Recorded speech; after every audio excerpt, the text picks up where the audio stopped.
Davis, you are ordered to stay away from the alleged victim. Also, no contact with the victim, either directly, indirectly, in person, in writing, by telephone, or through third parties. Do you understand the stay away order, sir? Yes. Yo, yo, yo, what's up, people? We is back. Never down, keep your G News. And then we got to talk about Gervonta Davis, because Gervonta Davis in the last couple of weeks has swept the internet. You had his back and forth with DJ Academics. You had the announcement of an indictment, in which I thought was crazy. And that's what we're going to talk about in this video, because now they say two things can be true, but in this situation, something ain't right. Something ain't right, because on one end, you got Gervonta Davis, arrest warrant being announced like a press conference, like he was facing 1,000 years. Professional boxer Gervonta Davis. He has been booked again in jail, facing charges in connection with the domestic violence incident. I want to go now to local 10's Hannah Yushivi. She is live outside the jail right there in West Miami-Dade. Hannah, good afternoon. Gervonta Davis woke up behind bars here today after Miami Gardens police officers arrested him yesterday. They had been searching for him for months, and according to police officers, he allegedly attacked one of his ex-girlfriends inside a strip club this past October. 31-year-old Gervonta Davis was arrested yesterday. Officers say the woman he allegedly attacked was his former partner and was working in the VIP section of a strip club when Davis grabbed her by the hair and throat, attempting to force her towards a parking lot. In a civil lawsuit, she's seeking $50,000 in damages, saying this was not the first time the professional boxer abused or threatened her. Police say for the woman, this was the incident that pushed her to finally come forward. The victim reported sustaining minor injuries, including visible bruising to her left arm at the time the report was made, and she sought medical attention. The woman told investigators their relationship had ended about a month before that incident happened. After months of investigation, Miami Gardens police officers, along with the help of the U.S. Marshals, arrested Davis yesterday evening at Miami's Design District, just as he was walking out of a store. This is not the first time Davis is arrested. This most recent video shows him bonding out of jail, surrounded by correctional officers, granting him some sort of special treatment nobody else, to our knowledge, has received at the jail after submitting bond. For this new crime, he's now facing these charges: battery, false imprisonment, and attempted kidnapping. The victim reported that Mr. Davis grabbed her by her back of her head, pulling her by her hair with one hand and by her throat with the other. And then on the other end, you got this. And what this is Gervonta Davis bond hearing. Good morning, sir. Mr. Davis, you are ordered to stay away from the alleged victim. Also, no contact with the victim, either directly, indirectly, in person, in writing, by telephone, or through third parties. Do you understand the stay away order, sir? Yes.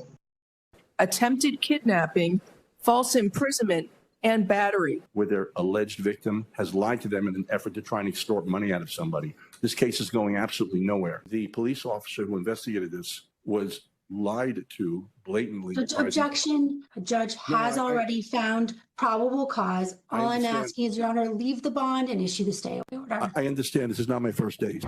Y'all, Miami Gardens Police Department held a press conference using taxpayers' money. That's the money that was used in this situation.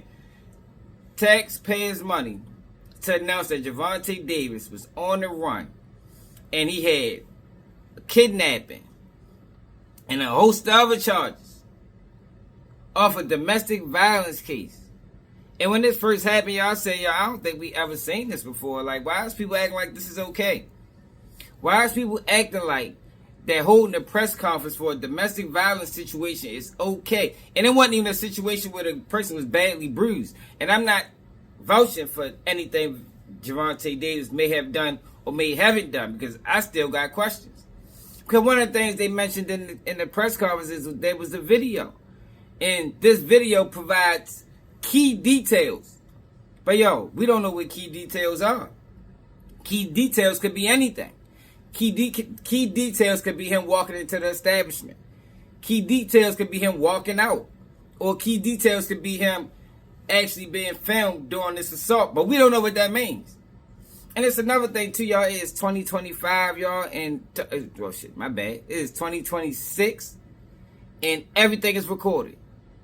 So I just have a hard time figuring out or understanding the fact that Gervonta Davis, one of the biggest boxers in the world, walked into this strip club, dragged this woman out, brought her back outside. She ran to get away, and there's no video footage of this. Or not, there's no video footage, because they said there's video footage, but there is no video footage that has been released to the public. You understand? Not footage from the establishment, not cell phone footage, not nothing. I'm willing to bet that video don't show what most people think it shows. I'm willing to bet that video don't show what Miami Gardens Police Department is alleging that happened. Because why not prove it? Open and shut case. And then when you factor in his bond amount. Yeah, Louis, there was a mix-up about which gate Gervonta Davis was supposed to be walking out of today, to the point that his ride wasn't readily available for him. So he spent some time hiding in the breezeway, hiding from our cameras, and you'll see when he does come out, he uses an umbrella to hide from the cameras. There was no special escort this time around for professional boxer Gervonta Davis, aka Tank. Do you want to say anything? The 31-year-old is out on a $16,000 bond after spending the night in a Miami-Dade County jail, charged with kidnapping, attempted false imprisonment, and battery. $16,000 bond, y'all. $8,500 to get released. Does that line up with kidnapping, false imprisonment, and all these host of other major charges that they gave him? I don't think it do something ain't right, and I'm willing to agree with the defense attorney. He's been unfairly prosecuted. He's been targeted. This is a shakedown. Yo, we got to be careful about what we believe, y'all. Like, when it comes down to Gervonta Davis, it's obvious to me what's going on with him. Somebody is upset with Gervonta. They don't like the fact that he's not boxing no more. And it seems like, to me, it's an attempt to take him down, make him spend money, force him back to box. I don't know what it is, but I got questions, and I question almost anything involving Gervonta Davis when it comes down to the media, because regardless of what people may think of him, you know, if he got an issue with hitting women, that's something he got to deal with.